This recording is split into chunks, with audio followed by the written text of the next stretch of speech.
Welcome everybody. Now that it's your boy, the Don Juan of Sports, Adam, and this is the Hurry Up you're listening to. Hope everybody had an eventful Memorial Day weekend and safe, and everyone's safe. But now it's time to get back to the games. All right.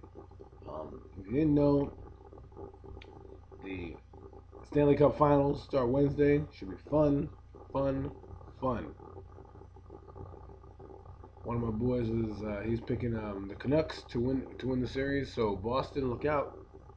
They may get a new trophy over in Vancouver, over in Canada. That's what they need. And the Winnipeg Jets. Remember them? They moved in 1996 to Phoenix. Now they're apparently getting a team from Atlanta. So we'll see if they're named the Jets. That would be great for at least hockey, and at least Winnipeg fans, because they love that logo, they love that team, they love everything about it. So those are some quick things going on. But let's get down and dirty. Game 1, NBA Finals tonight, going down. Who I think is going to win? Dallas. Everybody keeps sleeping on Dallas.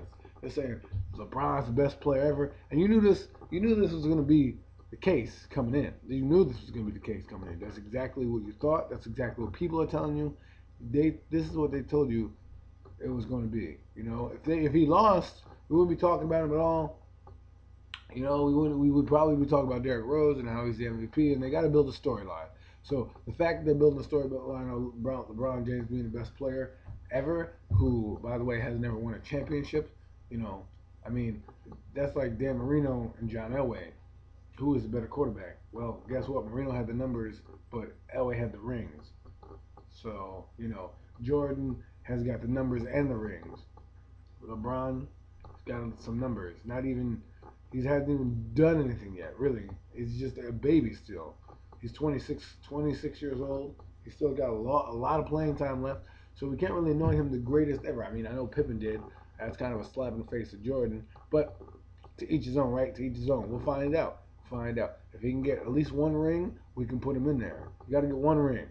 But then if you start comparing people, then you got to add rings once you get that ring. Okay? You're a great player. There's many great players. Gary Payton, Charles Barkley, Karl Malone. No rings. Reggie Miller, no ring. But he's still a great player. I'm not saying he's not a great player. And maybe Jordan is not looked at the same way if he doesn't win the 6 championships. You know, who knows? We don't know. Magic won 5. You know what I'm saying? And Bird won some too. Great players. We talk about those guys all the time. We don't necessarily talk about Gary Payton, Karl Malone, and John Stockton all the time. Never won the big one. So when we're in championship mode or think about champions, those guys' names don't come up. Why? Because they don't got the ring. Plain and simple. You got the ring. What does America love? America loves winners. They love winners. No matter who you are, you're a winner, America will love you. America will love you. Unless maybe you're Vancouver, because they're not Canadian, so who knows.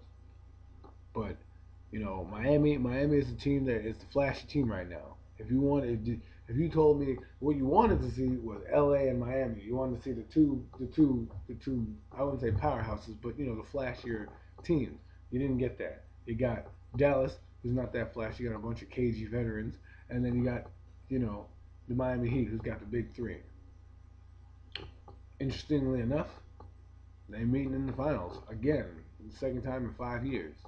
So, I mean, I just think it's Dallas' destiny. They know what they did last time. They fought. Everyone's talking about how, you know, Miami had a harder road. Miami had a hard road against Boston.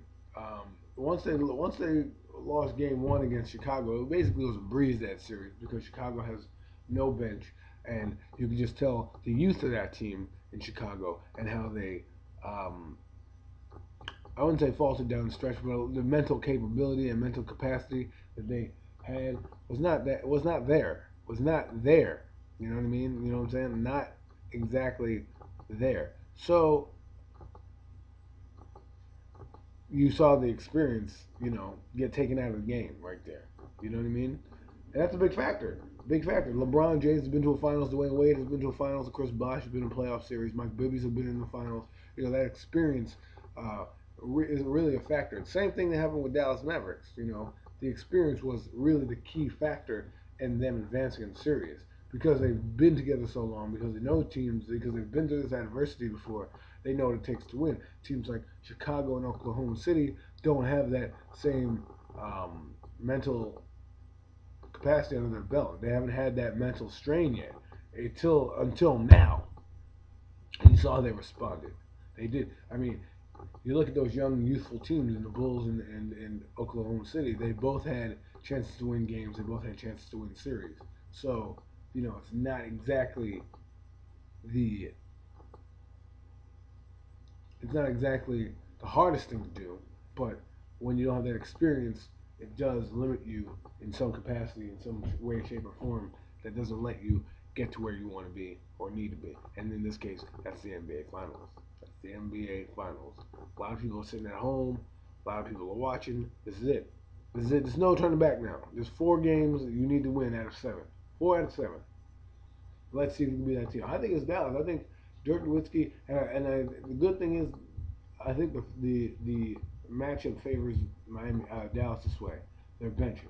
They have 2 bench players who have turned the tides in many games. Not to mention their starting 5 is not that bad. All right, and they got, I hate to tell you this, but they got Deshaun Stevens, who's not a bad player, but he can get a little bit into LeBron James' head, and he can cover some of the wing players. And you have Corey Brewer, as well as Sean Marion, the Matrix, to get pesky on the defensive end for the Dallas Mavericks. And then you have Jet and Peja Stojakovic. Jason Terry and Peja Stojakovic. They hit shots. If they hit any shots, any 3-point bombs, like consistently, this series is over. I don't care what you say. The series is over. Because what those guys do, and you're going to see it happen, is they're going to isolate. They're going to open up the floor for a guy like J.J. Barea. They're going to open up the floor for a guy like Jason Kidd. Those threes are crucial to what the Dallas Mavericks do, and they are not afraid to hit them on the road. So this is game 1 in Miami. It's gonna be fun. Look out for it tonight. I think it's gonna be really exciting series. As for Miami, I don't think they can't win the series. I just think the depth is too good for them. I thought that the Boston depth would have given them trouble. Obviously, it didn't because of the youth. Those guys probably wore it down. And then Chicago didn't really have too much bench play. Like Jason Terry is a great 6 man. He's won 6 man of the year. He's got accolades galore. So and Peja didn't have to do much, just hit a few shots. Plus this rest that they're getting. They haven't played a meaningful game since Wednesday night. So that gives them almost a week off to really relax, mentally prepare. Both teams, it gives them about a week off to mentally prepare themselves for the game and their bodies physically, because they're all beat up. No matter what anybody says, they're all beat up. This is the time of the year where you get beat up or you feel your injuries a little more, but it's not really that big a deal. So I just want to let you know about that. Tune in. We're going to have a full game recap at the end or in the coming days. We're going to have a full game recap. And we're going to go over the finer points of the game. As far as the NFL goes, there's a couple of dates to look out for. June 3rd, players and owners go in front of the 8th Circuit Court to actually get their appeal finally heard. June 6th, I'm hearing something about how the court may give their ruling that next day, or that next couple of days. And then June 7th, it's federal mediation. So a lot going down this week in terms of sports. NBA Finals start, and tennis has been going on pretty good too. So look out for it. We're coming at you. It's gonna be hard. It's gonna be real, and it's gonna be from me. But you gotta ask yourself just one question: what are you gonna do when Costas Mania runs wild on you? Oh yeah!